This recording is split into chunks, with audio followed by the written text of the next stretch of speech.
going to go back in time a little bit again now, to 1850.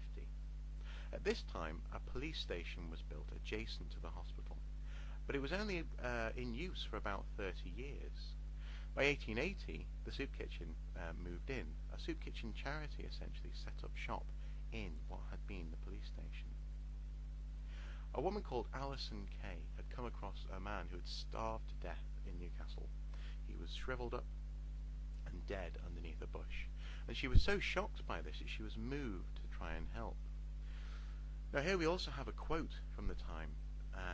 Mr. Dexter, writing in 1860, talks about the depth of the problem and the dire need that people had for charitable endeavours. This is London, but every major town, every major city in Britain had a significant poor population. So the business was set up to deal with this. Now I say business very, very specifically. These men and women were working hard, and they were working hard to make money. Now, and their niche market just happened to be the poor and destitute of Newcastle. It didn't mean that they were just going to give out soup for free. We can see here an advert for the steam soup manufactory in the Manors. Advertising, especially visual advertisement, had become incredibly cheap towards the end of the 1800s. You could send out small children to slap an advert almost anywhere in the town. People would essentially just go out with a bucket of glue, wad of adverts, and plonk them everywhere. You have to imagine posters and glue building up to much thickness all over the place. There's inches and inches of this stuff everywhere. And your average Victorian, especially in the later part of the period, was exposed to far more visual advertisement, in fact, than even we are today. We're relatively free of it. You know, we can choose to change the TV channel. And we certainly don't have every surface we look at covered in adverts, whereas almost every shop was advertising in this aggressive way. And the steam soup kitchen, the manufactory, was no different. Notice as well how there's a very aggressive advert. They talk about the process of boiling, which other people use, burning soup and its flavour being injured. But, they say, when prepared by steam, this is prevented, and a great part of the liquid becomes pure distilled water by condensation of the steam. So they're almost making the process sound magical. And also notice that they refer to the poor and the destitute, their niche market, in a respectful way. They say that the public are respectfully informed that there is now ready for sale at the manufactory in the Manors soup. It's also worthwhile noting that this whole area of Newcastle is named after the King's Manor building, which was twinned with the one in York. So in the Victorian period, this place is called the Manors because of the King's Council which sat on this site. So we know what the ingredients were for the soup. The recipe actually came from the prison that was just up the road, and around about 2003 we gave the recipe a go. Ian Brown, a lecturer in food sciences, commented on how nutritious and dense the nutrition was in this soup. And actually, if you look in the ingredients, they're actually quite nice. Beef and bones, barley, peas, flour, rice, onions, salt, pepper, carrots, turnip and celery. 10 pounds of salt, mind you, and actually the chef was quite surprised by that. But also as well, there are elements which are quite surprising. For example, pepper. That's a flavouring. Why on earth would gruel need pepper? So this really actually blows out of the water to some extent this notion of a Dickensian poorhouse grey slop which Oliver Twist has to go and beg for. This was relatively civilised and also lovely soup. So what happened? After only 11 years, the soup kitchen closed down, unfortunately. This was because of the Charity Organisation Society of Great Britain. Well, not directly, but indirectly. You see, they prided themselves on providing a model for what charity should be, a series of paradigms, if you will. And they explained that charity is a religious pursuit and also a scientific pursuit. The religious pursuit, essentially, is that charity is good for the soul. If you give generously, you will feel better. Things will be good for you. But if you give too much, and this is where the science comes in, your charity is abused, or worse still actually, people simply never stop using it. The point of charity was to help people to help themselves. Ironically though, this is actually what people did do, but simply in a way that the Victorians didn't accept. You see, people were taking this lovely soup, and they were buying it for a penny a pint.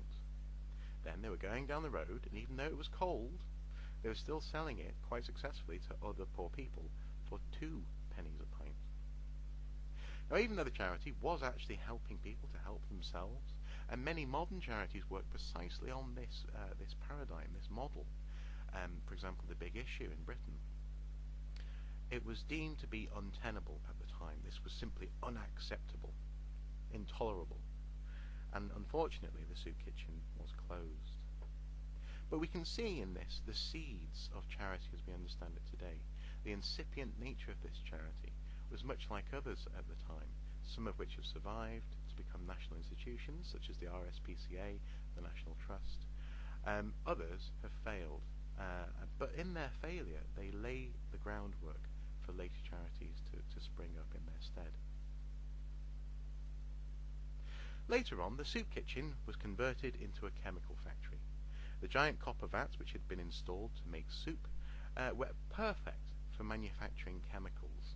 So Irwin and Company actually moved in and decided to start producing chemicals on the site. You can see here how the soup kitchen was converted for the purpose. They put a sign on the front, and you can see its relationship with the hospital. So Irwin and Company were actually famous for making Irwin Sol, an antiseptic. This antiseptic was often used in first aid kits in the First World War, often in the trenches actually. For Irwin Sol was being used to ease infection in some of the most dire conditions in Europe at the time. But also as well, copper was being produced on the site, not by Irwin, but it was, however, being stored in the tower. All of this industry conspired to make the environment increasingly putrid and noxious, and probably just frankly smelly. So unfortunately, the residents of the hospital decided to move out by 1937. The chemical factory carried on, though, quite successfully up until 1961. But eventually they moved to larger premises. This led to the neglect of the site. In the 1960s, Holy Jesus Hospital, the tower, and what had been the soup kitchen fell into disrepair. Here we can see the state of the buildings in the early 1960s. Windows are smashed, the roof is falling in, the yard is a complete mess, and actually you can see in the bottom photo there the bomb damage from the Second World War in the area still actually hadn't been cleaned up. So there is a real sense that this building must be towards the end of its lifespan. And people at the time agreed. They wanted to put in a roundabout actually, in fact roughly where it's indicated there, so at this end of the building. Councillors were convinced that the hospital is doomed, as they say, on the 25th of February 1960. They also go on to talk about how it is difficult to think of any further use for this building which would justify the heavy expenditure necessary to put it into repair. You also have to bear in mind this is the 1960s, so new architecture was coming in, specifically concrete architecture, and therefore this building was deemed to be completely incongruous and out of scale with the new environment which was proposed. Holy Jesus Hospital was doomed until a bequest by John George Joyce stepped in 1968 and saved the property from being demolished. A total of £67,000 was spent on a refurbishment, and we can see that T.E. Ridley actually were a company involved in that. So you can see here the development of Holy Jesus Hospital and how the restoration really took effect. Some of it is quite astonishing. The roof is fixed. You can see on the top of the tower there the hideous triangular roof is removed, and the yard is nicely restored as well. And the pant in the front of the building as well was covered in moss. So this actually led to the John George Joyce Museum of Newcastle Life, obviously named after the man who had saved the building. And this museum, for a long time, was treasured by people in Newcastle. It provided a series of rooms in which different periods of time were explored. So objects and the very layout of the room gave you a sense of these different periods. This is a mid-Stuart room. This is the Alnwick Armoury, actually, which has been, was for a long time essentially reconstructed for people to have a look at. And many people still remember these rooms with great fondness. There was a visit by royalty, Princess Margaret there. So she wasn't obviously the first royal to visit, but there she is photographed. And also as well, families very much enjoyed some of the activities in the museum. We have there a reconstruction of the Battle of Trafalgar, with children playing their part. Unfortunately, the museum did close in 1993 and remained empty until the year 2000, when the National Trust actually purchased a lease on the building and a revamp of the facilities. This was to be used as a base for the Inner City project. It follows the ideals of Octavia Hill, a co-founder of the National Trust, and she very much believed that the key to helping people in Britain was to help them to experience the world around them and the environment, especially if you're from an inner city area. The Inner City project helps people go rock climbing, canoeing, and also as well experiencing the outdoors. And there are various age groups. You can be in your 50s and 60s and go on their walking groups, or you can be a younger person and also have a great time. And here we have some excellent reviews from people who've had a wonderful time with the Inner City project. So, what does all of this add up to? I think it adds up to a legacy at the heart of Newcastle. This site offers a very real touchstone to the past, one of only two 17th century buildings to survive in the inner city area.